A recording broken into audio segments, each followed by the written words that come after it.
ସାଙ୍ଗମାନେ ଦୀର୍ଘ 10 ବର୍ଷ ପରେ ଏଇ ଜିନିଷଟିକୁ ମୁଁ ଦେଖିବାକୁ ପାଇଲି।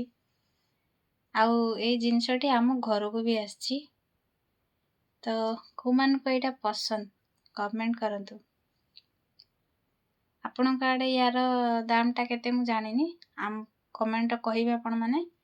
ଆଉ ଆମ ଆଡ଼େ ୟାର ଦାମଟା ହେଉଛି କିଲୋ 25 ଟଙ୍କା। ଯେତେବେଳେ ମୁଁ ସ୍କୁଲ ଲାଇଫରେ ଆମେ ସାଙ୍ଗସାଥି ମିଶିକି ଜଣେ ସାଙ୍ଗଙ୍କ ଘରେ ବାଡ଼ିରେ ତାଙ୍କର ହେଇଛି, ଖରାବେଳଟାରେ ଆମେ ଟିଫିନରେ ଯାଇକି ଏଗୁଡ଼ା ସବୁ ତାକୁ ତୋଳିକି ଆଣିକି ଲୁଣ ଲଙ୍କା ପକେଇକି କେତେ ମଜାରେ ଖାଉଥିଲୁ। ଏଇ ଜିନିଷ ପ୍ରାୟ 10 ବର୍ଷ ପରେ ମୁଁ କାଲି ମୋ ଦିଅର ମାର୍କେଟରେ ଦେଖିଲା, ଫୋନ୍ କଲା କି ନେବି ନା।